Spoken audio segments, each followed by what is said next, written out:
Commissioner Lee, Here. Commissioner Smith, Here. Commissioner Gray. Present.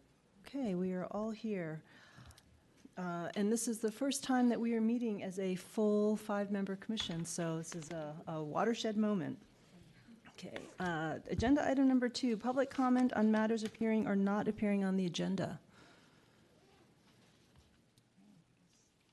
Okay, there being no public comment, we'll go on to agenda item number 3, draft minutes for the Ethics Commission's August 16, 2019 regular meeting.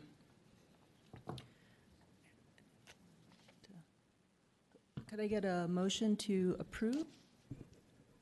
So moved. Second. Okay, all in favor? Aye. Aye. Aye. Okay, the minutes are unanimously approved. Agenda item number 4. Oh, I'm sorry, we didn't do public comment on that. Okay, we call for public comment on agenda item number 3.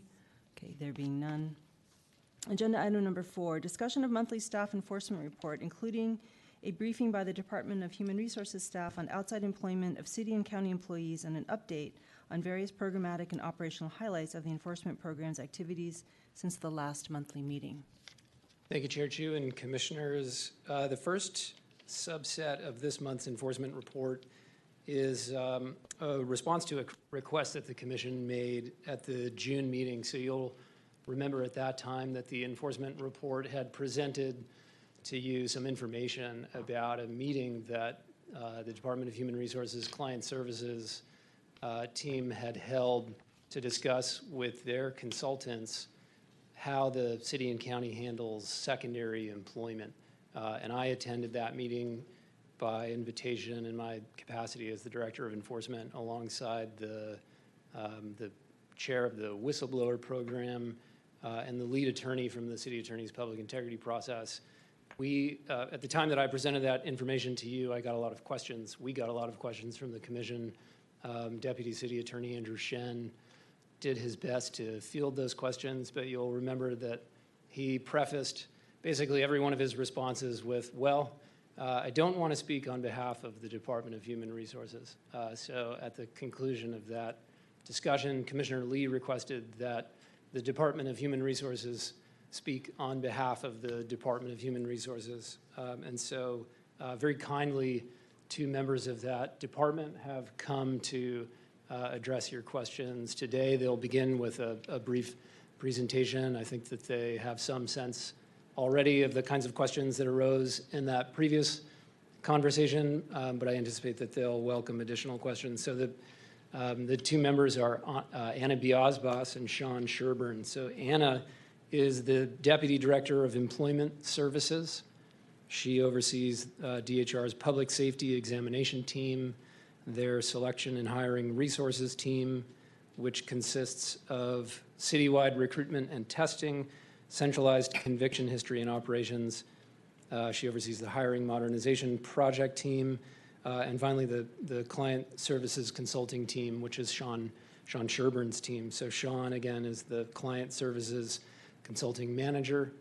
He oversees DHR's Client Services Consulting Team, which consists of supervisory and senior level professionals who provide full service HR support for more than 20 departments of the city and county, and that includes the Ethics Commission. And those services are provided as well to more than 1,600 employees.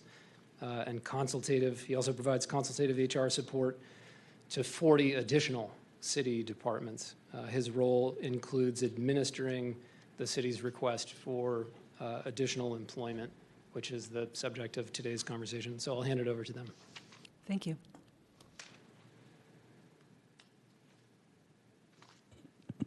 Good afternoon, Commissioners. Sean Sherburn with the Department of Human Resources. Thank you, Jeff, for that introduction.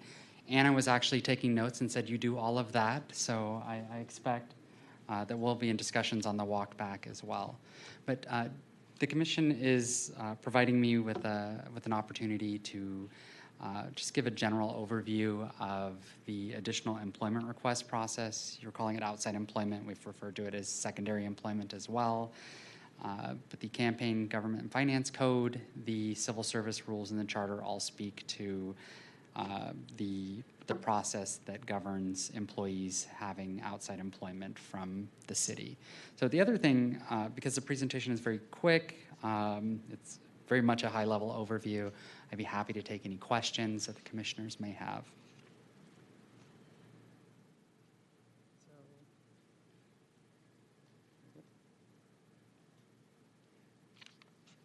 So the director of the Department of Human Resources, Mickey Callahan, works through me to administer this program. And the rules section in all 4 volumes of the Civil Service Rules are the conflict of interest provision, and it speaks to a form that the director of the Department of Human Resources provides for any employees who are seeking outside or secondary employment. We put that form out, and we update it regularly. We're actually in the process of updating it at this moment as well, in consultation with Ethics Commission and the City Attorney's Office and the Whistleblowers Department. Sorry, Siobhan. I was trying to get this into slideshow. I believe the commissioners have hard copies as well, so I'm going to go ahead and proceed. Keep going. No, actually, we don't No? have hard copies, no. Sorry.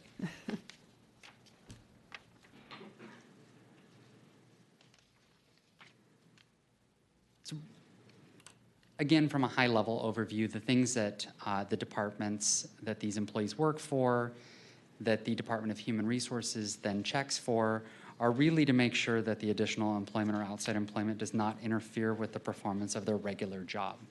And this is any employee. It doesn't matter whether they're temporary, whether they're permanent, whether they're exempt. This is any employee of the city. We want to make sure that that doesn't impede their performance. An example of which is a firefighter working outside, maybe has another job somewhere else. We want to make sure that when they come to work, one, that they're available, maybe they're on call, but also that they have adequate sleep before a shift as well. The other thing is we want to make sure that and departments want to make sure that the outside employment or additional employment is not inconsistent or incompatible or in conflict with their current duties. And this is where we really work in partnership with the Ethics Commission. In many cases, we're advising departments to get an advance written determination, which they would seek through their department and department head. If it's a department head or a high-level deputy or commissioners, we advise the department to work in partnership with the Ethics Commission. And that really is probably the one that is of most interest to the commissioners. We want to make sure that we're not approving employment that has any conflict with the person's responsibilities, whether that's procurement, whether that is contracting. Those are really the big ticket items that we're concerned about, and then we work with the departments to make sure they're fully vetted. We also want to make sure that the additional employment is not contrary to the interest of the city and would not leave the city in ill repute. We wouldn't want to approve employment. I don't necessarily have a great example, and I don't want to be put on the record for that, but things that would involve moral turpitude are things that we would not tacitly approve. The other thing, and this really has come out of years of us reviewing these, is wanting to make sure that the outside employment doesn't impede or affect the employee, in this case the city employee's regular work schedule. I highlighted an example earlier where we would not want a firefighter or say a water operator or somebody else who works in a safety sensitive job to have worked all night on a grave shift and then come in and work a regular city shift. We have a strong belief that that would impede their ability to perform the functions of their job. The other thing that has come up that we are working actively with departments on is it would be in conflict if an employee was going to, say, take vacation or in the worst case scenario, take sick leave and then work outside employment. So those are the things that we're working primarily with departments on, but also with the city attorney's office a lot of time, and the whistleblower's office, because they'll get complaints that somebody is working an outside job, that somebody called in sick, and I saw them driving an Uber vehicle. that might be an example that comes up. So those are the primary factors that we're looking at. The other things that we're looking at is we're not really in the business of approving outside employment retroactively. So these things should be prospective. Employees need to get the approval, all the approvals and the acknowledgments from an outside employer that this is a city employee and their work cannot be, must be secondary to the city's employment. That their schedule, again, that we have an understanding of that. This comes up, like I said before, with the firefighters, wanting to make sure that there's adequate time between shifts. We're also interested in the amount of compensation. Not that that is a black and white factor in this, but it drives further conversation.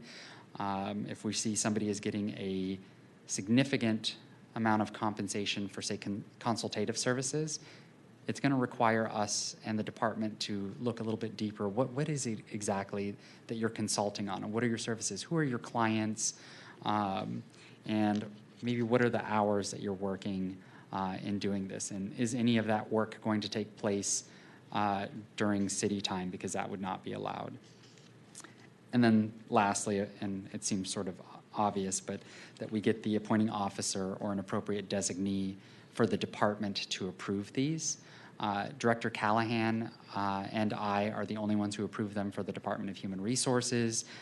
We have a reasonable expectation that department heads or an appropriate designee are also reviewing these at each department. And believe it or not, that sometimes has been a challenge. And as things come up, either through the Ethics Commission or through a whistleblower complaint, I think it's in everyone's interest that an appropriate department head or designee is the one who's reviewing these. And then I'm not going to go through this too much, partly because it's pretty straightforward, but also because we're updating it. But you can get a flavor for what the questions are on the form that's been developed by DHR. We require all of this information to be completed. It becomes a public document for the Ethics Commission if they want to look at it. If for the whistleblower's office, they regularly contact us, and the City Attorney's Office investigative unit as well. And then the acknowledgments, which is just the bottom half of the form, are what an outside employer would sign. That's section 2. So they have to acknowledge the compatibility of the outside employment with the employee's current city employment. The appointing officer must sign, and the last piece is Director Callahan or her designee's approval as well. There was another slide. I'm not sure what happened to it, but it was all the resources that we provide to departments, links to the applicable civil service rules, to the DHR memorandum that governs additional employment, to the form itself, to the Ethics Commission staff who could help departments, advise them on what the right path for, say, an advanced written determination, to the statement of incompatible activities. We also partner with each department's assigned deputy city attorney, because there are some questions sometimes that come up that need and require the city attorney's office to be involved. And then obviously all the consultants on my team are little mini experts in this process as well, and they often help departments. Miraculously, there they are. So that is my brief presentation. I think there are questions that maybe I can answer, and I will look at Anna if I can't answer them. Actually, I have a couple questions, and then invite my fellow commissioners to also ask questions. So if, just broadly, with the advent of the gig economy and the sharing where Lyft and Uber become options for people, have you seen an uptick in the number of requests for advanced written approval for the secondary employment? And then second, as a follow-on question, what if someone does not receive advanced written approval and they are identified because they called in sick and someone saw them driving for Uber? What happens then? Right. So the first question, yes, we have seen an uptick with the gig economy, the Ubers, the Lyfts. If somebody's actually running a business, say with an Airbnb, and they're conducting it and they're just not having somebody else do it. Those are all things that would require additional employment approval. So I have seen quite a number of those over the last 2 to 3 years. We continue to reach out to departments and by extension to their employees to remind them of this obligation. We're starting to embed this in our onboarding processes and our annual updates, say about the time that people are receiving performance evaluations. They might be reminded about a number of policies. This is one that we're actively reminding employees that they need to complete. And part of the updates that we're making to the form are to make it quite clear that, say something like working in the gig economy, maybe you're an independent contractor or considered an independent contractor, that it requires you to complete the additional employment request form. Now, the other question, can you repeat it again real quick? Oh, was what happens if an employee does not receive the advance written determination and is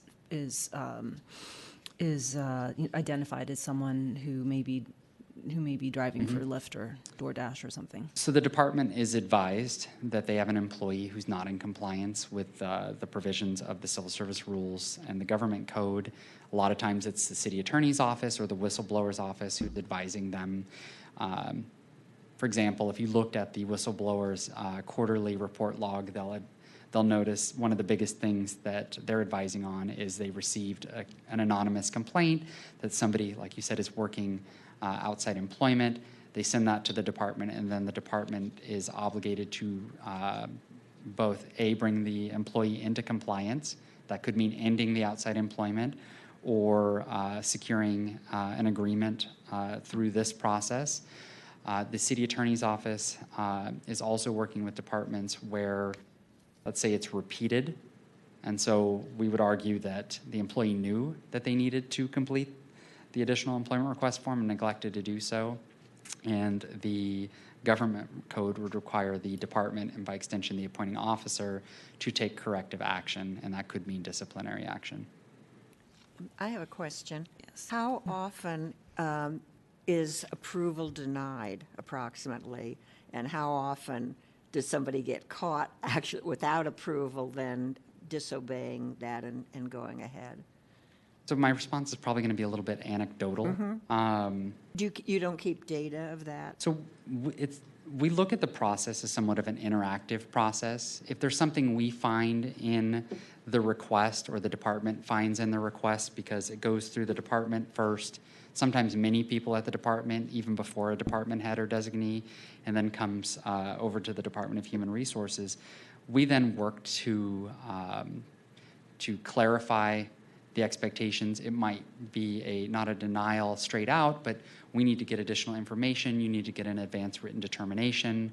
I can think of, in calendar year 2019, maybe 2 or 3 that got to my desk or Mickey's desk that we found to be in conflict either with the employee's schedule, be in conflict with statement of incompatible activities, and we advise the department that they need to, in some cases, issue a notice to the employee that they cannot perform that outside or secondary employment, or in other cases, need to find a way to remedy that. So very small number get to my desk, which could be, and I'm hoping, is because we've done a lot of outreach training and worked with our departmental HR colleagues and the department heads to make them aware and employees of what we're looking for. Now, the other question about how many do we find outside? I think the best way to answer that is I get about 2 to 3 calls or emails or requests a week from the whistleblower's office for the city asking if an employee has additional employment request documents on file. I don't know if that means they're actually working or not working, but very rarely do I actually have documents on file.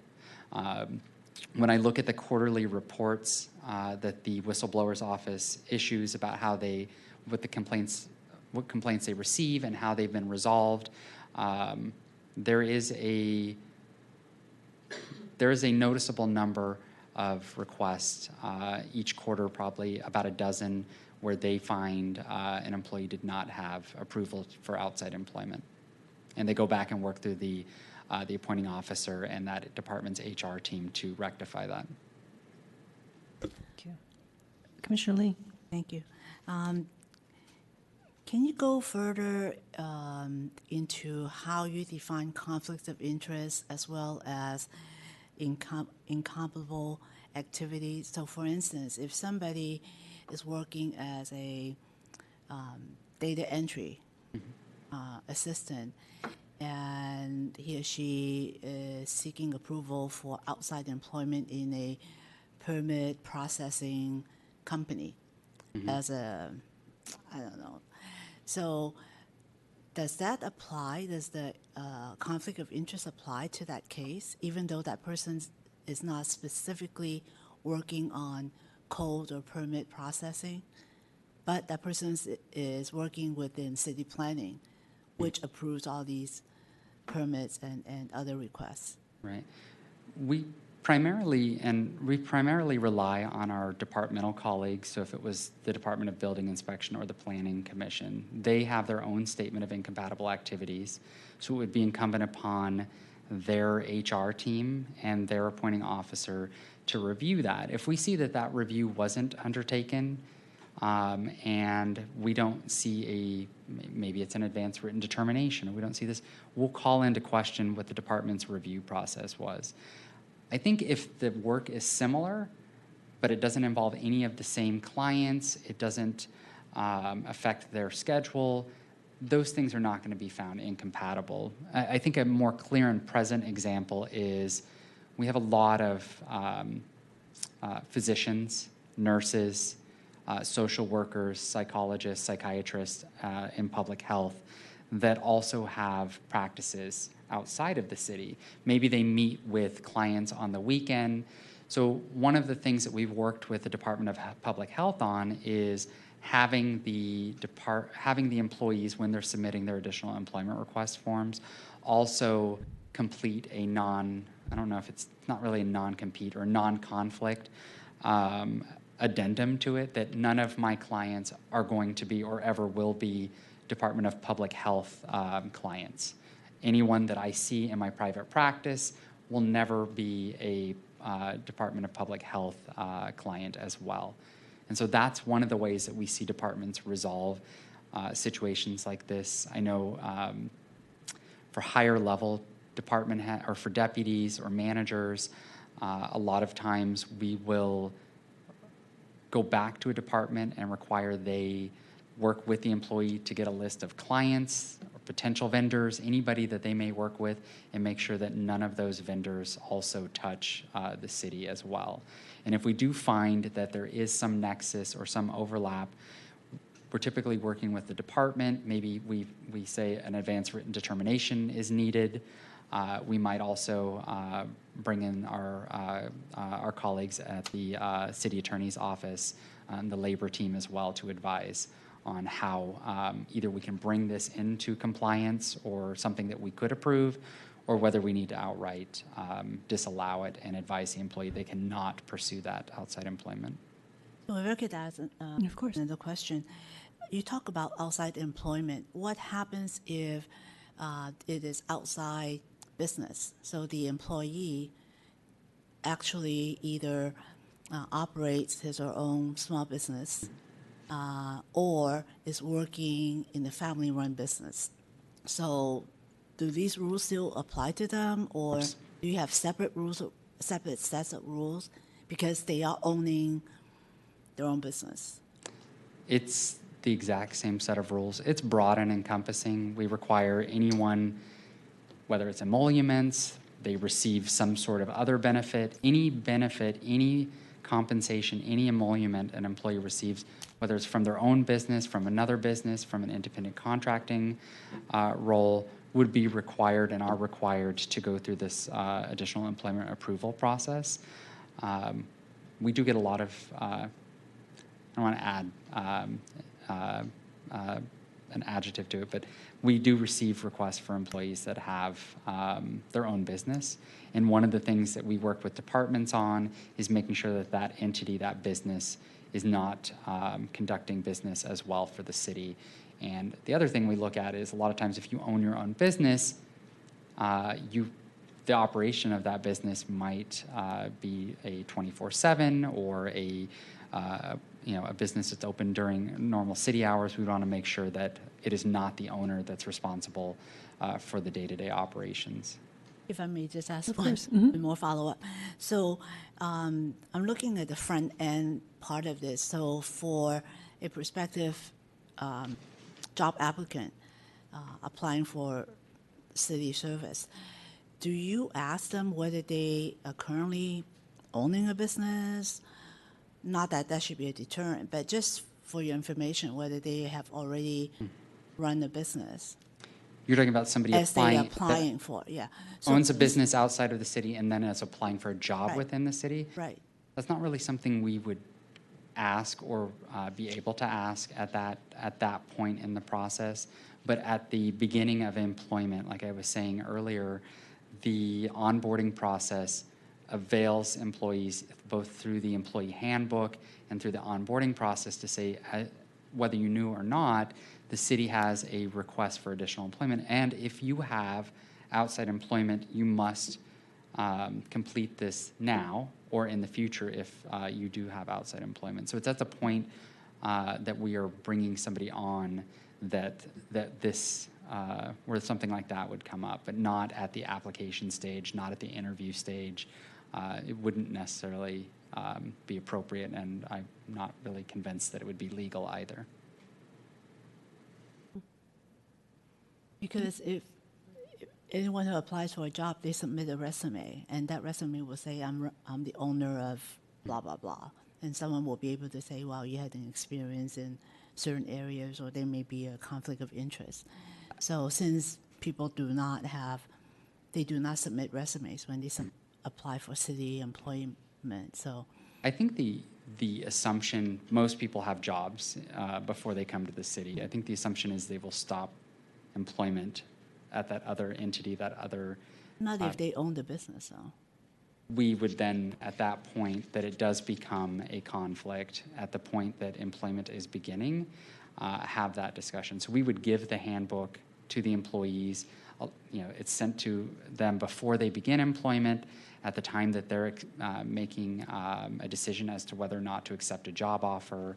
And so those kind of things would be made clear. There might be an opportunity to make it clearer in that example, but we wouldn't make an employment decision, oh, you own a business, we're not going to hire you. No, I don't mean that. Yes, but that we want to be very careful the message that we're conveying. So I think it's after an employment decision has been made that we would look into, are there any conflicts?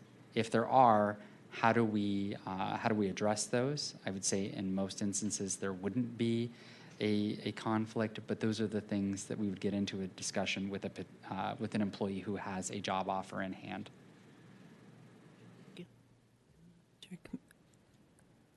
She promised me that she was just going to sit back, but this is Anna Biospis, the Employment Services Director. Good afternoon, Commissioners.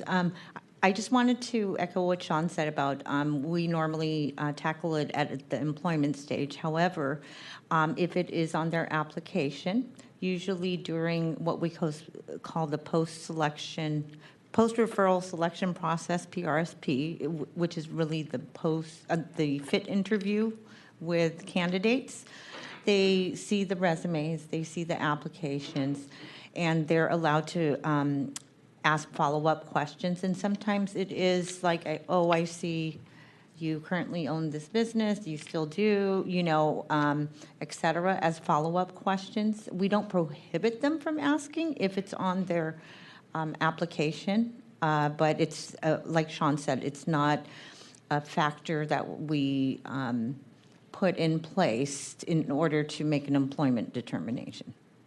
Okay, thank That you. help? Thank you. I have I'm sorry, Commissioner Answer. I had a clarifying question. So in order to trigger this provision, is it that the employee, the city employee, needs to be receiving a salary or a wage, and not have an ownership interest. Say they're a shareholder and they receive a dividend, but they're not actually involved in the day-to-day running of the business. In that scenario, would this advanced written determination be required? I would look to my Ethics Commission colleagues because I believe that's more of a Form 700 issue. They're not conducting business to then receive some sort of compensation benefit or emolument. They're, sounds like in the example that you're providing, passively investing, or we would apply the same principle to somebody who is, say, running an Airbnb or renting a house as far as the additional employment provision is going.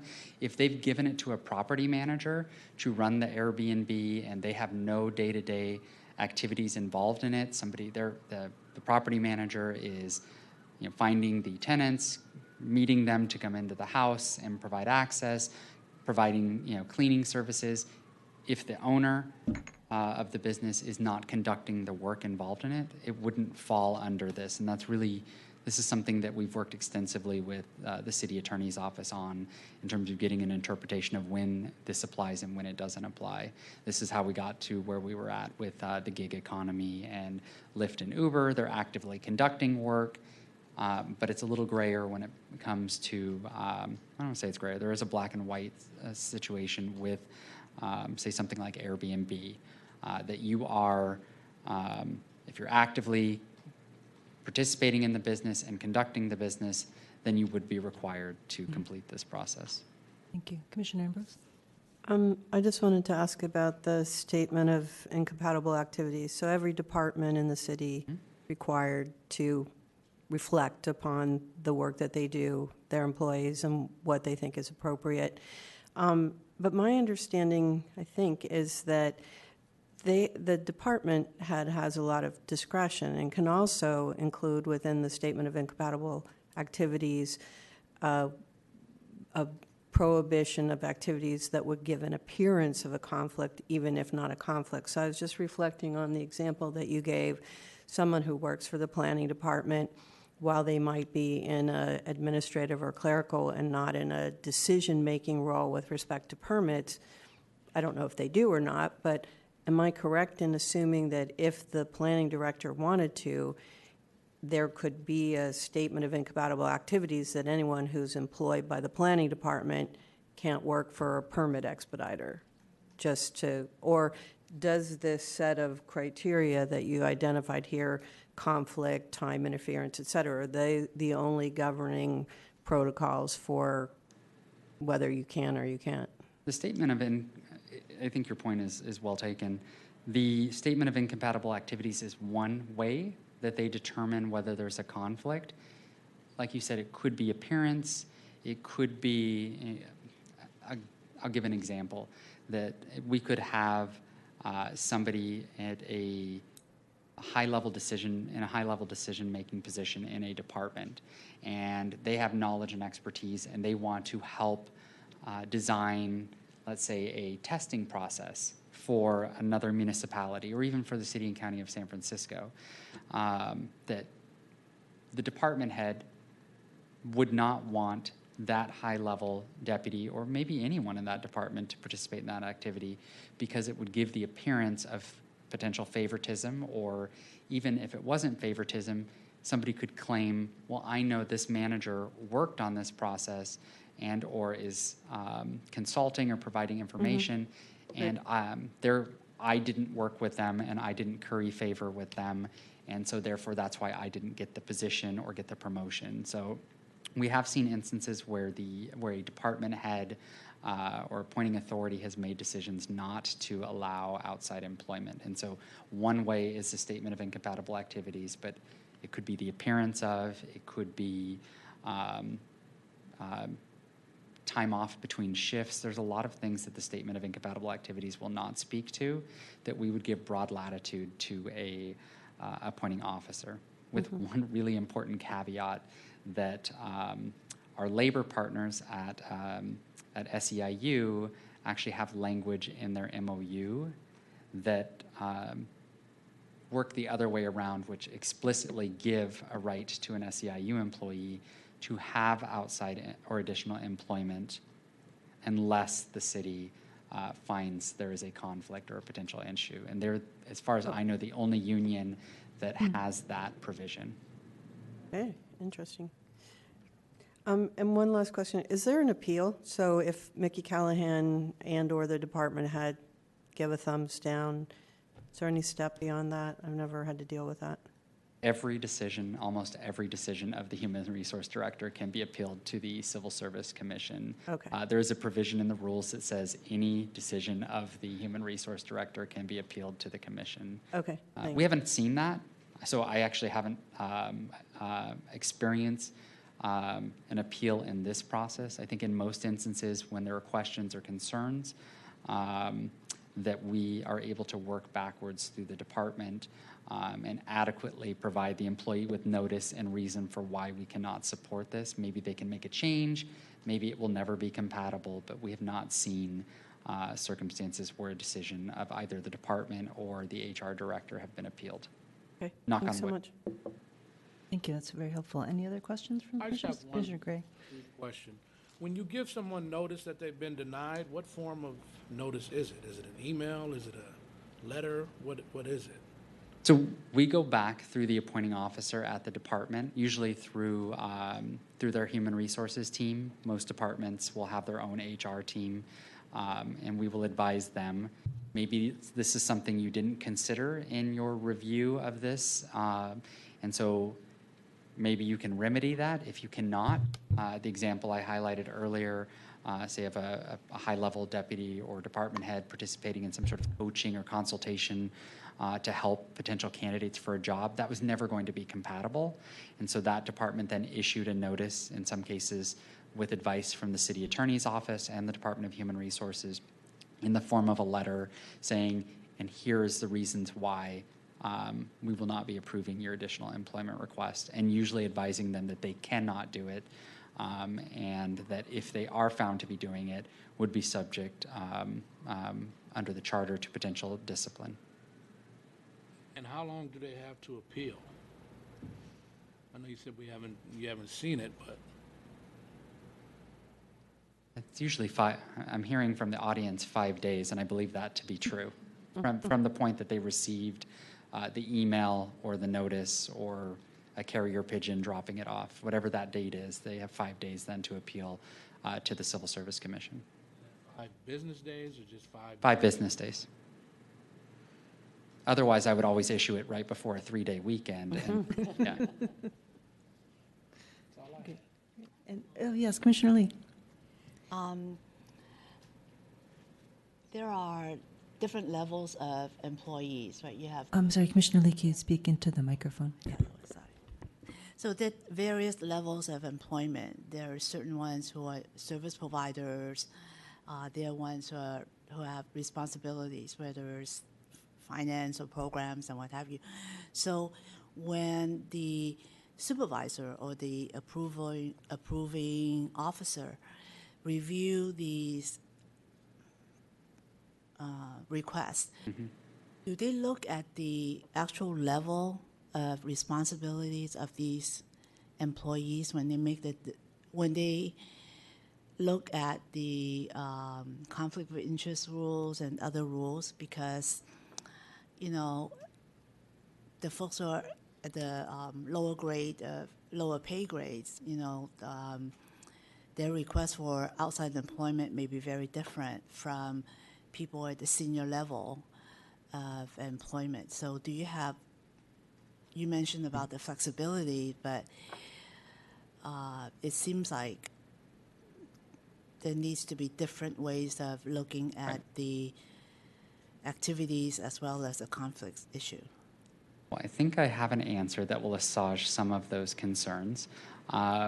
We look at all requests and work backwards through departments to make sure that they're thoroughly vetted.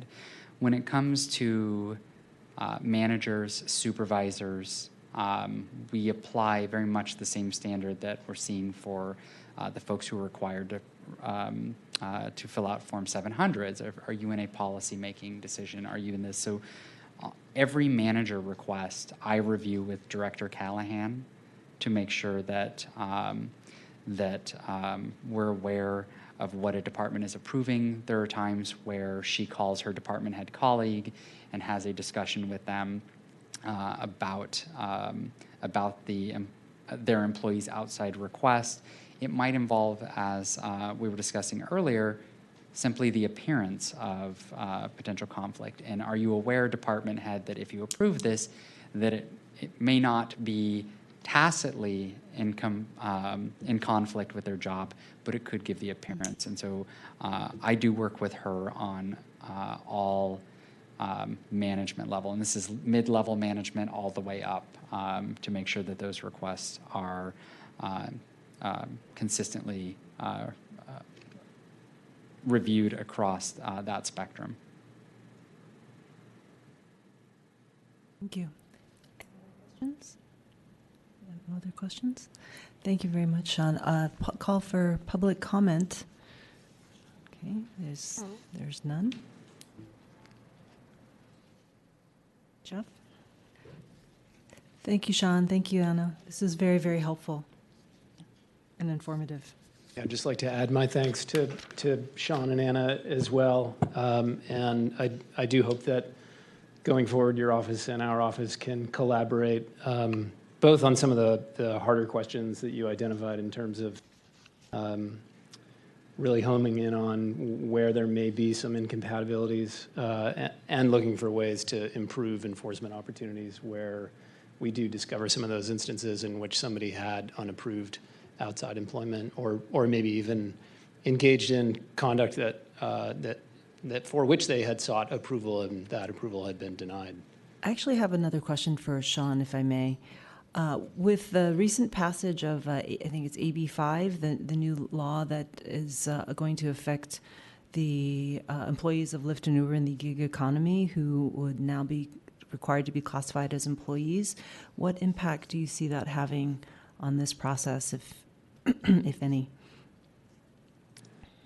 It shouldn't have any change because we would already require them to complete this process. If anything else, it might bring more light to this program, that it becomes clear to employees that it's employed by two different companies. Right. Yeah. And potentially, if you become an employee, I think one of the things they're saying is they would start dictating potentially schedules and hours, and that might change how employees are doing that now. If they're working for, say, a Lyft or a Uber, they can set their own hours, and so the hours would not conflict with their current city employment. But if an employer was setting hours, that would. Yeah, that would be difficult. Yeah, great. Thank you.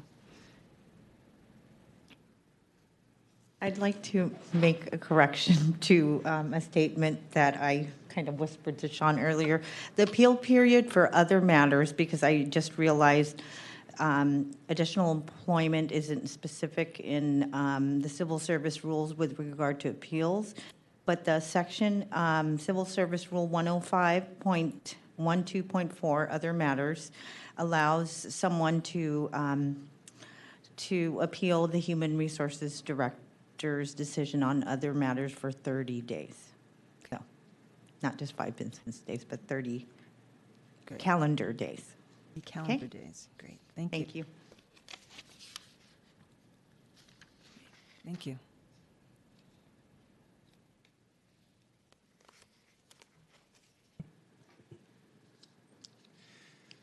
Thank you, Commissioners.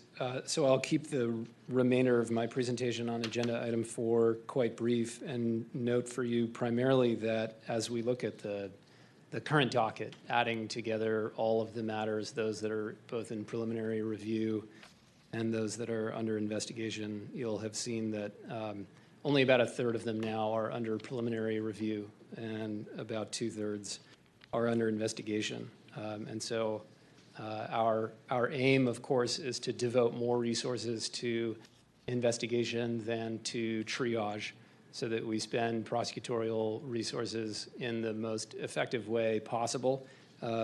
We certainly have more work to do on that front. We still have 47 matters that require a decision about our jurisdiction or about our intention to spend those resources. And we still have more work to do in bringing down overall the amount of time that it takes for us to make that decision. But if you look at attachment 1 at the top of page 4, you'll see that among those matters still in preliminary review, about half of them the commission received within the time period between today and 3 months ago, and then a kind of scattering of matters across the next 15 months for which we still have a determination to make. It could be that a matter that is older in preliminary review is again being handled through the fixed penalty policy, and that follows a strange process where it's sort of remains in the limbo of preliminary review until it's fully resolved. So it never actually gets, in the usual sense, off of the preliminary review docket, although I note in agenda item 5 that is something that the Enforcement Division is reconsidering. And it may be that other matters still under preliminary review that are older have entailed more complex preliminary investigation, or they require additional layers of review among staff finally to resolve. The last thing that I'll note is that as to the 91 matters under investigation, which is a number that is remaining roughly constant, we have been up around 90 for some time. The division intends to take a kind of mini staff retreat late next week to begin to apply the discretionary factors that we discussed with you a month ago during the August meeting. The question arose at that time whether we could be applying those factors not only prospectively to complaints that come in, but to complaints that are already on the investigative docket. The Commission expressed an opinion that we should close out by applying discretionary factors any of the investigative matters for which we think the expenditure of additional resources doesn't make sense. And so we will spend time as a team reviewing the existing investigative docket with that purpose in mind, and we will, of course, work through the process that the regulations require, which is to write closure reports and obtain the approval of the executive director, and then provide for your review a summary of each of those matters so that you can exercise your oversight of the division's enforcement efforts and provide to us any feedback about whether you think that we're applying those factors in the way that you had hoped.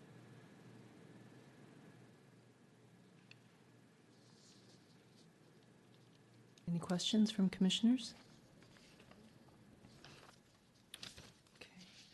Call for public comment on agenda item number 4. Okay. No public comment. Agenda item number 5, discussion and possible action on preliminary outline for revisions of Commission's fixed penalty policy. Thank you, Chair Chu. So item 5, again, is in response to a request from the Commission. At our last meeting, Commissioners requested that we come back to you at a subsequent meeting with a proposal about how we would implement one subset of efforts that the Enforcement Division is undertaking in this period of review as we examine whether the practices of the division are truly as efficient and as effective as they might be. And so I've just mentioned the staff retreat that the Enforcement Division will take next week to apply the discretionary factors. That, too, is one subset. But the main project that the division will undertake in the coming months with the blessing of the Commission is to expand the fixed penalty policy that the Commission adopted in a public meeting in July of 2013. So the request that you made was that we think about what that process might look like. And so what we've brought to you in agenda item 5 is some background on the existing policy for the benefit of any commissioners who are less familiar with it, but also for the benefit of the public. And so we have detailed in some degree how that policy operates. And we have noted that one goal of the policy is to handle in an accelerated fashion those matters that require little to no investigation and that might be suitable to resolve through a schedule of penalties that, in theory, the drafters of the policy believed would bring to the regulated community increased transparency and increased predictability. Our view, and I believe the Commission's view, is that we have an opportunity at this point to review that policy in both its substantive and its procedural aspects. So substantively, of course, what we envision undertaking is a process to contemplate what additional kinds of violations the Enforcement Division could handle in this streamlined way. Procedurally, we intend to reevaluate the factors, the mitigating and aggravating factors that apply in a given instance, including whether there are factors of aggravation that would prevent a respondent from participating in this streamlined process and benefiting from the schedule of penalties. We would, of course, want to make the policy more explicitly clear that the division has the power to exercise its discretion to do that. But there are a number of other issues that we would consider procedural in nature that will be part of the scope of this review process, including whether the division should use warning letters more frequently than it currently does. You'll remember Jesse Minardi, who submitted public comment requesting that the division do explicitly that. So at the bottom of page 4, we've set out the policy, or rather the process that we intend to pursue here. Staff have already begun to evaluate what other jurisdictions are doing in terms of a streamlined process. And we're also initiating internal conversations, consulting with members, for example, of the compliance staff who have ideas about how their own programs are or are not functioning well, and which of the provisions of the programs that they oversee might be suitable for streamlined resolution. We have kind of bifurcated our engagement with interested persons. We've envisioned that we would have a first round of interested persons meetings, which is really much more open-ended, in which we would solicit from participants what they believe the scope of this revision process to include. So we have some ideas about what the scope might be, but we'd like to know from the regulated community and others what aspects of the fixed penalty policy they think are ripe for reevaluation. Having done that and having completed the analysis, the internal analysis and consultation with other jurisdictions, we would then intend to draft a proposed revision. We would bring that draft to subsequent interested persons meetings, and at that second stage of engagement with interested persons, what we would solicit would be specific responses to the proposal that we had put in front of them. And then we would, of course, evaluate the merits of those contributions from interested persons, make any additional amendments to our proposal, and then bring that draft before the commission for possible action. At that time, we would solicit your feedback, having had the benefit of all these prior layers of process. And obviously, if the commission recommends additional amendment, then we would iterate that process and come back to you with something that you could act on again.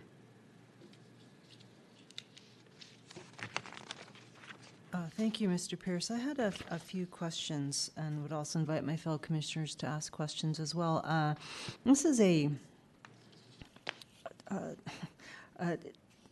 maybe a stupid question, but is the fixed penalty policy a part of the enforcement regs?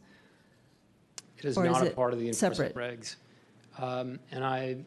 It's not a stupid question. I'm struggling to remember whether the current enforcement regulations explicitly refer to the fixed penalty policy or, incorporate it by reference. I don't believe that the current regulations do, but the policy exists independently outside of the regulations. Okay, and I'm sure there was a reason for that at the time that the policy was adopted. So as you go through this process, I would be interested to hear if it's something that you would like to continue to have them be separate, or if they should be incorporated into the regs. And I don't know if the city attorney has a view on this, but would like to get your input as well. I was just going to say, Commissioner Ambrose. sorry, I think penalties have to be adopted by ordinance, right? Because you're assessing a fine.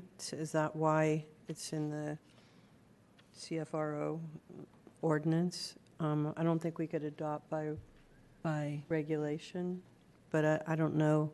And I'm not going to ask our newly assigned deputy city attorney to tell us about our foundational constitutional authority to jump past the board of supervisors on that. But anyway, it's something to look into.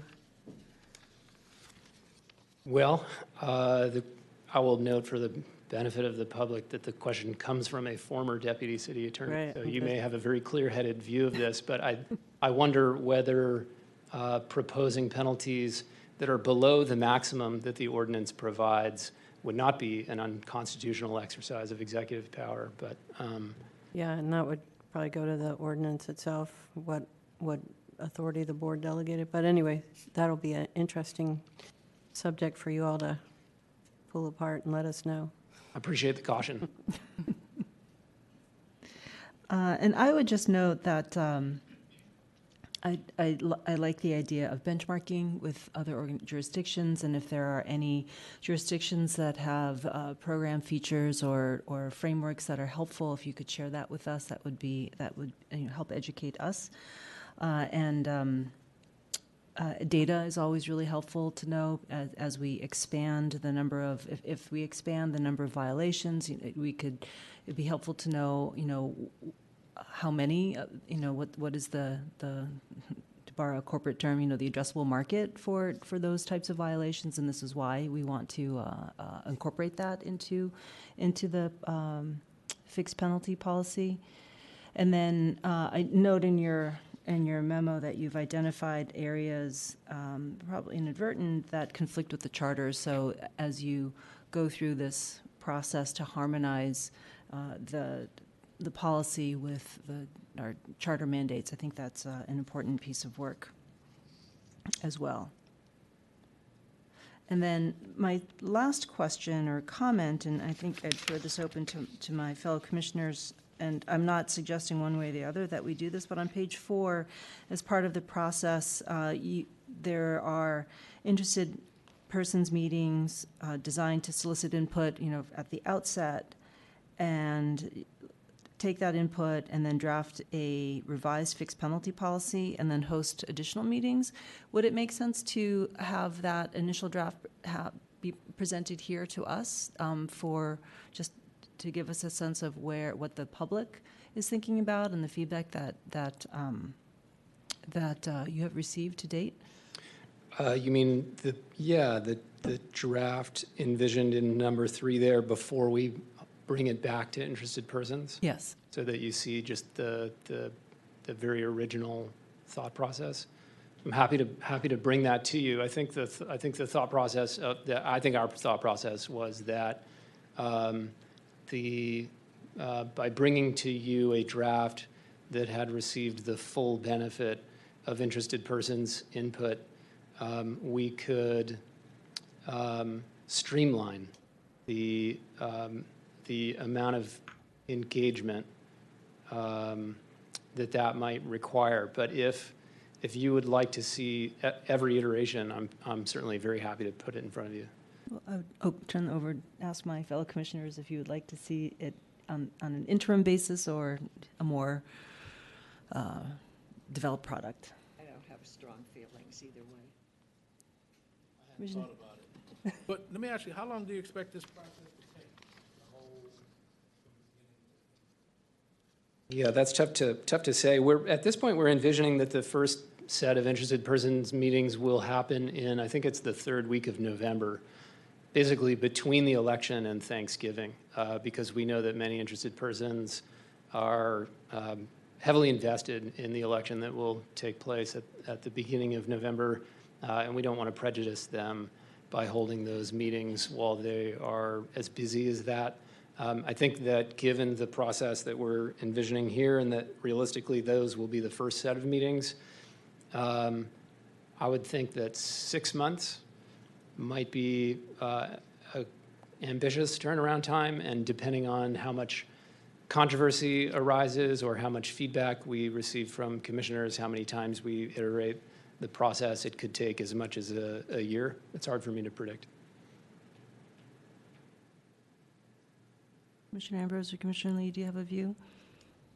No, I'm fine with that. Okay. I think it's good to be inclusive and thoughtful, and it's considerate not to do it when nobody can show up, so, good job. Ms. Maldonado?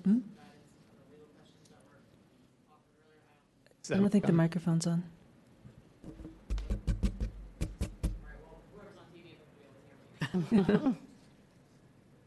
Yeah, that's better. So I don't have an immediate question that you posed with respect to passing an ordinance, but we're happy to research that and look into that. But as to your question, Madam Chairwoman, regarding the referencing to the fixed policy in the regulations, there currently is no explicit reference in the regulations to the fixed penalty policy. And my colleague, Deputy City Attorney Shen, was not able to even find the policy on the website, so we can work on that if necessary. But that was just sort of my providing context, if that's helpful. Thank you. Yeah, and actually, I do want to clarify, because I see by looking at the regulations that you attached that I understand what you're saying, that the ordinance establishing the maximum penalty is not being changed. So unless you're the policy wherever we put it at the regulatory level, as long as we don't exceed the fine, then you're right, you should be within the scope of the ordinance's delegated authority to the commission. So don't spend a lot of time on that. All right, I see the distinction. Thanks. And also, just one point of information, the regulations do appear, they are a bit buried, but they are on the enforcement tab under file a complaint. They're listed there as a PDF just above the complaint process. So we can probably highlight that a bit better, but they're there for those who might want to look at it. That's good to know. Thank you. I think maybe making it a little bit easier to find would be a good move. But we will also relocate the where the PDF of the fixed penalty policy is homed, because I myself have struggled to find it, and you have to sort of search for it. Certainly, when we adopt a new iteration, we'll be glad to feature it quite heavily on the enforcement tab. If I could just ask that, since you have several interested persons meetings, at least one of them be held outside of the office so that we can maximize the community's interest and participation. Sure. Thank you for the suggestion. That's a great idea. Thank you, Commissioner Lee. Okay. Any other questions for Jeff on this agenda item number 5? Oh, okay. Call for public comment. Public comment on agenda item 5. Agenda item number 6, discussion of monthly staff policy report.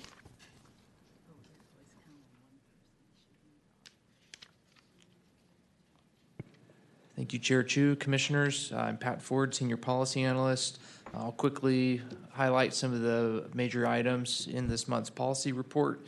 The first one is that I have a subsequent update to provide you about the public financing ordinance, which is good news, and it's that the Board of Supervisors unanimously approved it on its first reading this Tuesday. So as you know, ordinances have to have 2 readings at the board. It's currently agendized as item number 1 on this coming Tuesday's board meeting. So I'm hoping that it will be same house, same call, no amendments, but I will keep you in the loop. I'll try and send an email next week once I know what happens at that meeting. That's great news. So once the, knock on wood, it is approved at the second reading, then it goes to the mayor for signature. Correct. And what's the lag time between approval at the board, being sent to the mayor, and then once she signs, the time frame before it becomes effective? I want to say the mayor has 10 days. 10 days to sign it? I think it's 10 days. Okay. Typically, it has taken 10 days with our ordinances. I think the last ordinance, I did ask the mayor's office for an expedited signing, and I think it moved it up a little bit. But usually there's at least a week, I think, for them to intake it and take a look. And do we need to incorporate, or will the Board of Supervisors clerk attach a summary, describing what it is, instead of having a giant ordinance be put down in front of the mayor and said, please sign this? I think the whole legislative file comes along with each ordinance. I think that the mayor's staff would have whatever the board has, and that has a digest. Okay. That was prepared probably by a deputy city attorney who's familiar with it, and has all of the letters of support. It has the BLA analysis. The BLA actually did two separate analyses. One was a very short committee analysis, and one was a full-length policy analysis, which I would encourage you to look at if you haven't yet. I can send a link. They had a policy analyst do a full write-up and analysis of it, so it's kind of interesting to see the two different takes, our analysis, his analysis. We worked together on it, working through the concepts, but he has a different approach, so just interesting to see. But back to your question of timeline, if and when the mayor does sign the ordinance after it's approved by the board, it would still be 30 days until it becomes operative. However, we baked in a January 1, 2020 operative deadline, or operative date, I should say. So I guess I misspoke. It's 30 days where it becomes effective, and then it becomes operative January 1st. I'm still working through exactly what it means for an ordinance to be effective but not operative. But what it means for us is that we can start to prepare. So at that point, we can begin to amend our materials. We can start to work on our internal processes, knowing that law will be in place for next year's election.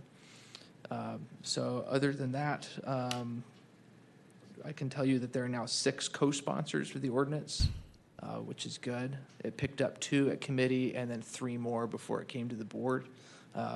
So if we need 8 votes on the board for it to be passed, we have 6 co-sponsors, so it's great. Pretty good, yeah. Well, unanimous, the Board of Supervisors is unanimous about public financing and the NRA, so we're in good company, I guess. Yeah, so I'm hoping that I'll be able to update you next week that it was approved on the second reading, and I'll continue to keep you in the loop every step of the way. And Mr. Ford, do we have the resources and the budget, and I guess Dr. Pelham, to be able to support the changes to be required by the ordinance? I wouldn't imagine there's a lot, but it is an additional body of work to be done. Yes, so when we were looking at this back at the analysis stage, the main thing we looked at in terms of affordability was whether or not the election campaign fund could sustain the extra payments. And we tried to spec out what kind of increase there would be to candidates and what increase in public financing. And we concluded there probably is enough based on current participation levels.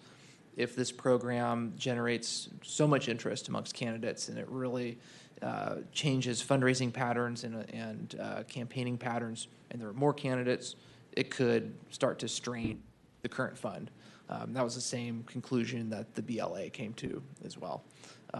So I think on that front, it looks like, yes, there is enough money just based on the annual appropriation of about $2.8 million to pay for these increases in matching.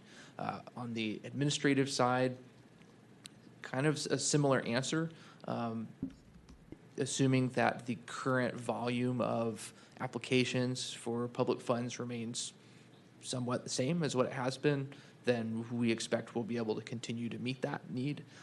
If somehow there's a massive increase in applications, that could change that answer a little bit, but I doubt that that will be the case. I think we'll probably see roughly the same number of candidates submitting roughly the same number of documents.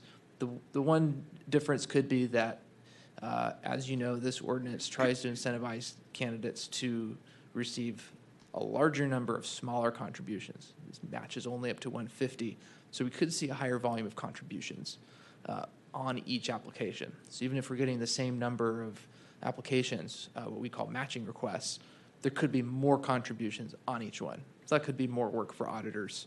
But I think that it wouldn't be, again, so much more work that we couldn't meet that. So I think that we are prepared to implement this as is. Great, thank you. So the next item is the e-filing of the Form 700 project. At this point, continuing to work through all of the implications operationally on this project, make sure that the systems are on track to actually make sure that they're feasible at this point, to kind of spec them out, make sure that we can do this. And then from the training perspective, continuing to work with departments to assess their needs and figure out what's the best way to roll this out. And as that goes on in other departments, or other divisions rather, in our office, I'm continuing to work on the employee relations aspect. So I'm still working with the Department of Human Resources, employee relations team, to figure out how to engage with bargaining units on this. And at this point, I have drafted a tentative timeline that combines both this project and next year's biennial code review, which will also have a employee relations meet and confer component to it, trying to envision both of those processes working together, because there's a lot of crossover. Although this Form 700 project only, the e-filing project, I should say, only pertains to how the form is filed, it's likely that bargaining units will want to talk about who files the form, although that topic is what's addressed through the biennial code review, when all the departments are supposed to review their lists of filers, update them, make any adjustments that they need. That's properly where that discussion happens, and that has a whole separate meet and confer process. So I think right now with DHR, we're trying to think strategically about, since these two projects are going to be somewhat close in time, how do we coordinate the efforts on the two of them, so that we have a unified and cogent approach that makes sense to the bargaining units, as well as works out on the right timetable to have both of those be in effect Jan 1, 2021. So at this point, it's still a tentative timeline. I think we're still working through how to get that really going, how to get the notice out to the bargaining units, and then start talking with them and figure out how they feel about this project.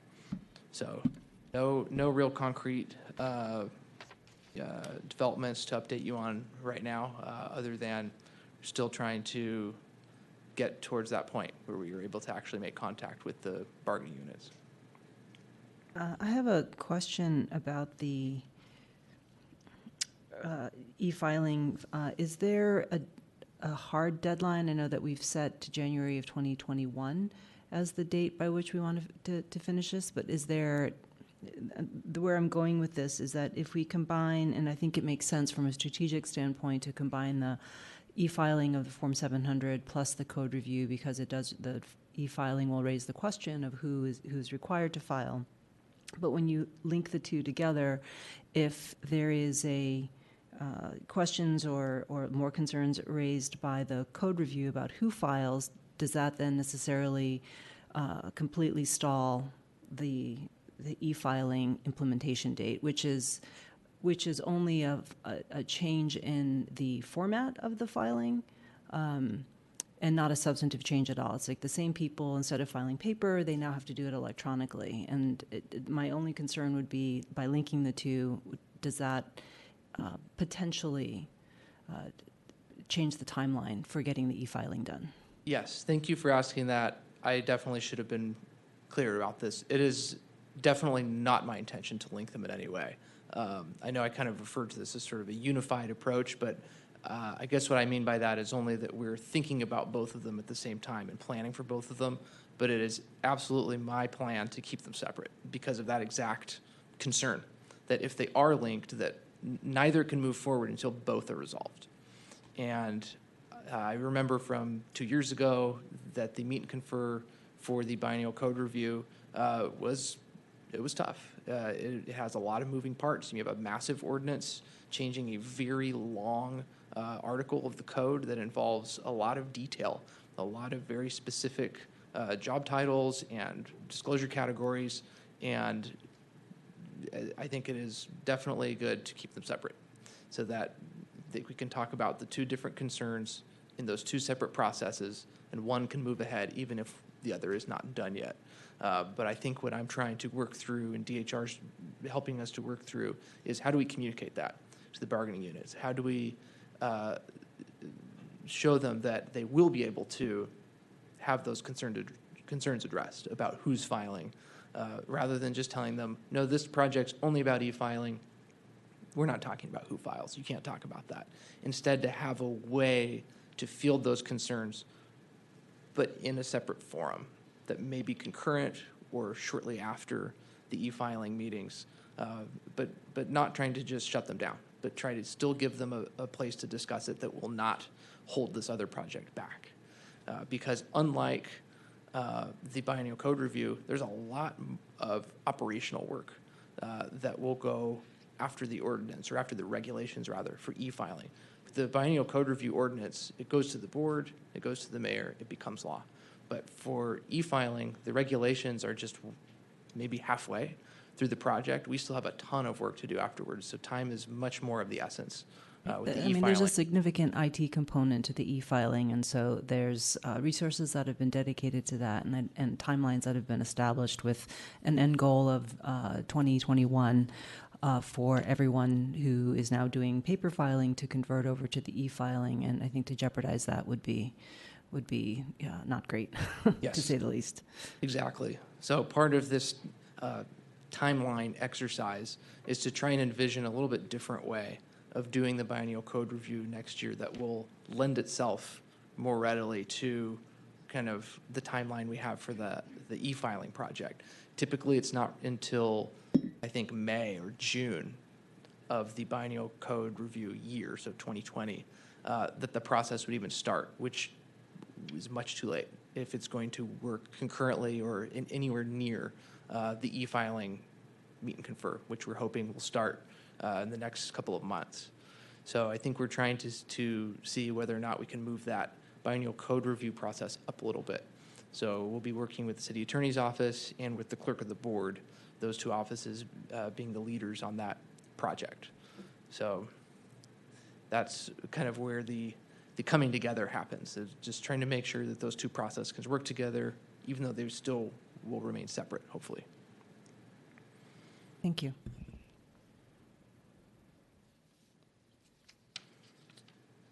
The last thing I wanted to highlight for you is on the last page. This is a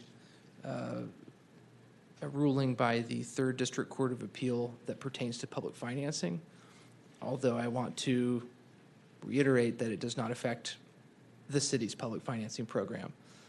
Because San Francisco is a charter city, it has a little bit different rules than general law cities when it comes to public financing.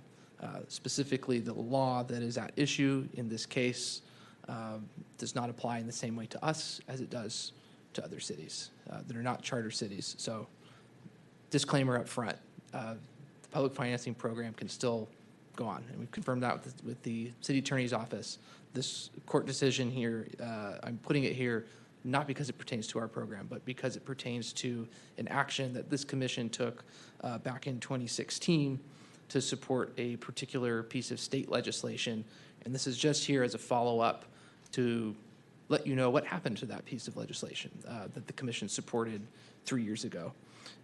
So with that disclaimer out of the way, I'll go back and talk about what this is. So In 1988, a state ballot measure was passed, Prop 73, that essentially created, among other things, a rule that says that candidates and public officials cannot use public money for election costs. And that would mean, in the strict reading of that rule, that you cannot use public financing funds to run for public office. And again, that rule did not apply to charter cities, but it did apply to counties and general law cities. So public financing could not exist in those jurisdictions. And then in 2016, the legislature tried to create an exception to that rule, essentially saying this doesn't apply to public financing. If you have an established program that has qualification criteria and it's made available to all candidates and candidates qualify, it's okay. It's okay for you to technically use public funds for election costs as long as you're doing it only in that way. But what happened on the 26th of August was that the 3rd District Court of Appeal upheld a trial court decision that struck that down and found that that is invalid, that the legislature is not able to create an exception like that because it goes against the purpose of the PRA. Essentially, that Prop 73 changed the purpose, that the voters added a new purpose to the Political Reform Act, which is to prohibit public financing, and that the legislature could not go against that intent. So that's kind of a boiled down version of the case, but essentially restores general law cities and counties back to where they were before 2016, before this piece of legislation created the exception. So again, doesn't affect us, but Commission did weigh in support of that ordinance, or I should say that bill back in 2016, and sent a letter to the city's state legislation committee urging support, and it did pass, but now it is invalid. So back to the pre-16 state of affairs in other cities in California.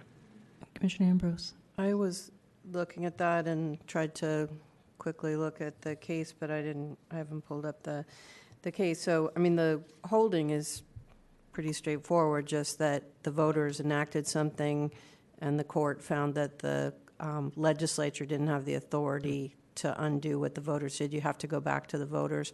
You know, it's interesting, in the letter from Common Cause that you attached from that time, they actually said that the intent of the bill was going to be to refer something to the ballot. So somebody early on had already advised them that the safer course of action, if you want to change this, is to go back to the voters, and somehow that's not what came out of the legislative process. But the other thing is that law also said that they were going to extend the ban on contributions from foreign corporations and individuals to state and local races, whereas now they clearly are supposed to apply at the federal level. So do you know if you could look into, I'm just curious, did that part of 1107 survive? And does that also apply to charter cities, or do we have our own internal rule that says no foreign money in our elections? And then there was another piece of that as well, having to do with convicted politicians and what happens to their campaign funds, that also doesn't seem like it might necessarily have been part of the ban on public financing part of the bill, that might have been separated out and upheld by the court or not challenged in the first instance. So I'm just curious about what happened to that piece. As far as I know, only that public financing provision was at issue in this case, but I'll confirm. I'll make sure that that's the case. And if this only applies to general law cities, do we already have a rule saying that no foreign corporations or individuals can contribute? I just don't know. Sure. Okay, thanks. No problem. So I'd be glad to answer any questions you have about this memo or any other policy items. I had a question about, and I may have asked this before, the Sunlight on Dark Money initiative. That's a ballot measure on the ballot for this coming November. And if it is approved by the voters, what is the cost estimate for actually implementing it? And where will that money come from since it's not in our budget? Yeah, where will the money come from? I'll have to direct that question to the executive director. I can't speak to budget items. And as to the cost estimate, at this point, I don't think we have a hard and fast dollar estimate.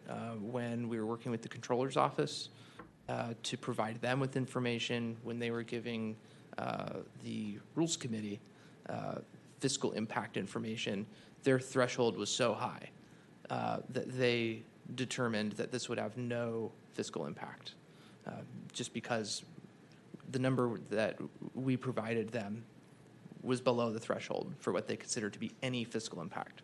So they said no fiscal impact. Even though obviously it will have some fiscal impact. Right. We will have to do work. We will have to implement this. But I think at this point, it's hard to say. We don't have a really hard and fast cost estimate right now. And then in terms of timing, if it is approved in November, when would it become effective? Is it January 1st, 2020? I think it's usually Or 30 days after they certify the results. I think that's, I'll have to look. Okay, thank you. It would be good to know what the cost would be, and I don't know, Director Pelham, if we have any idea where we could find the funds if we do need to implement this initiative. If there is not an allocation in the measure, then we would, I believe, would be expected to absorb it. And we would have, of course, budget requests that we would be working on as of the end of this year to be submitting for the next fiscal year. And that would be something we would, of course, consider. Okay, thank you. Any other questions for Mr. Ford? Okay. Nope. We'll call for public comment on agenda item number 6. Okay, there being none, we'll move on to agenda item number 7, discussion of executive director's report. An update of various programmatic and operational highlights of Ethics Commission staff activities since the Commission's last monthly meeting. Thank you, Chair Chu. The memo itself is fairly brief this week, but I think that it doesn't fully reflect a number of items that were going on at the staff level over the last month. But one of the things I wanted to highlight was that at the request of the mayor's office, I was able to do a very a presentation overview of some of the tools and resources we've made available to city departments and officials to implement the anti-corruption and accountability ordinance. And so it was, I've attached a copy of the brief PowerPoint, but it was an opportunity to provide some direct links to department heads at the monthly meeting that the mayor held earlier this month to highlight for them, again, the communications that we've been using to reach out to their staffs to implement the various reporting requirements that have taken effect through ACAO. I thought it was also very helpful to hear I would say very positive comments from the mayor encouraging her department heads to reach out to the city attorney's office and to our office with questions as to requirements for board and commission members or other general ethics issues. And so I appreciated those comments and that support shown in that forum. Interestingly as well, there were a number of informal communications after that and as a result of that meeting where I think a number of departments are reaching out to us for refresher sessions about ethics laws, some of the new laws that are taking effect. And so we are aggressively welcoming those requests, and I want to say yes to everybody. So we will be following up with the departments to provide information, and that's one of the outgrowths also of our process during the month of August in our fiscal year 19 performance review process, but it's really been an opportunity to assess what we did last year, what we still have in front of us for the fiscal year 20. So we've been finishing up that planning process with all divisions to make sure that where there are areas of overlapping interest and great need, for example, doing more research, outreach to departments, that we are prioritizing that work operationally so that we can have all hands on deck, if you will, to make those priorities happen with other projects that we still have to get to. So you'll be hearing more about that as we go forward in the coming months, but it's been I think a very useful process of having looked back and also refining our plans so that we can be as focused and effective in achieving the goals we have for this year as possible. I did want to also add, there were a number, coming at the same time, I was happy to be able to announce to the staff fully today some new staff changes that have taken effect, that will take effect effective tomorrow. And they were not able to be completed in time for writing in the executive director's report, so I will make sure to put them in next month's report for the public. But I also wanted to just highlight for you today some of the changes that are afoot. That reflect some changes based on the budget that we received this year, and a couple of other highlights. First, one of the announcements that I wanted to share with you is that Johnny Hosey has accepted an offer to be a permanent exempt engagement and compliance officer. He's been functioning in that role in an acting capacity for over a year now, and so we're really delighted that he's going to be stepping into kind of a new role with a lot of the new legislation that's been enacted to continue to provide guidance, compliance assistance, and programmatic support to those who connect with our commission when it comes to having to comply with the laws that we have. So Johnny, he started with the commission, I think, back in 2012 as a young pup, and he's had a number of iterations in his work over the years. So this is a latest feather in his cap, and we're delighted that he's going to be able to use his knowledge and experience in this new role. Tyler Field also, who you've seen do dashboard presentations here, he has been with us for about a year and some change, but he's now been appointed as our new information systems engineer. This was a position that was created in the budget for this year to help us really build our databases and our dashboards and our campaign finance information to the next level, so that we can provide some more sophisticated dashboard data visualization and tools for the public to work with the data in a way that's meaningful for them. So he will be continuing on as a member of the Electronic Disclosure and Data Analysis Division, working with Stephen Massey and the team. But he will also be doing sort of more focused outreach as a result of this to try and help community groups and others look for opportunities to partner with creating more research opportunities and opportunities to use the data that's being disclosed across all of our programmatic areas. So we'll have more information for you on that in next month's report, but we were excited that he was filling that role. Let me interrupt for a second, Director Pelham. I would love to hear what types of outreach that you would be able to do, especially out to the community. Last month, there was a reporter who came, from the World Journal, which is a Chinese language newspaper, and he was very interested in learning more about the tools that the Commission has. So I think that the more that we can reach out to the community and educate them about what's available on our website would be absolutely terrific. And it may not be, since we're on the topic, I was going to discuss it in Agenda Item 8. I would love for Tyler to come, or someone from the team, to do a presentation for us to show us the campaign finance dashboards. And we have several ballot measures that are hotly contested, and so I think it would be great to see the level of money that's being poured into the city, where it's coming from, and the visualization, I think, is very impactful. Yeah, thank you for that clarification. We had initially thought perhaps we would do it this month, but in looking at the schedule of disclosures, we actually have a first pre-election report coming in. I think it's next week. And so we think we'll actually have more data to be able to show you and to maybe reflect on what we're learning from that. So we thought the October meeting, we would schedule that to not just walk through the how, but actually what are we seeing and what are we learning from it. So we'll look forward to scheduling that for the October meeting. We also have an update in terms of a new position title. I don't want to minimize that, because one of the things that we were able to recognize is the increasing work that our policy unit of one has taken on over the last year.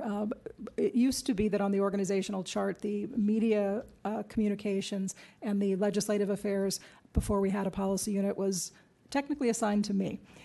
I still work very closely with our policy team on that, but essentially that is a day-to-day function that our senior policy analyst has been functioning with and responsible for over the last year. One of the things that we always want to do is to make sure that we are reflecting reality, and so we have recognized and updated Pat Ford's title to Senior Policy and Legislative Affairs Counsel, both to reflect the more significant work that the Commission's policy and legislative agenda has involved, again, not just in terms of the managing issues before the Board of Supervisors, but as Pat indicated, working with city departments on things like the bargaining units to talk about Form 700 filings and dealing with some of those issues. So it really is reflecting the growing breadth of work that he's done in those areas, as well as the sort of in-depth legal research that those kinds of duties involve. So we're happy to continue to make sure that our org chart and our titles and our work reflects what is being done and the nature of the work that we have to be doing. I would also add that over the, as I mentioned to the staff earlier today, over the past 18 months, Amy Lee, who started with the commission in 2010 as an auditor, over the last 18 months has been serving as both an acting, or had initially served as an acting supervisor for the audit program, and then most recently since February as the principal program manager for audits. Amy has decided that she would like to return to be an 1822 auditor, and so she will be working with a team of Manisha Lal and Rob Hodge with our audit program. So going forward, as we continue to figure out this period of transition of leadership in the division, Rob Hodge will be assigned the role as lead auditor, and what that is a position that will be helping to kind of keep the projects on track and on time. He'll be working closely with me to support the audit team in this way going forward. So they'll all continue to be auditors, but he will be stepping into a role with a bit more day-to-day administrative oversight to help make sure that we're continuing to get the audit work done as we need to. So appreciate him stepping into that role.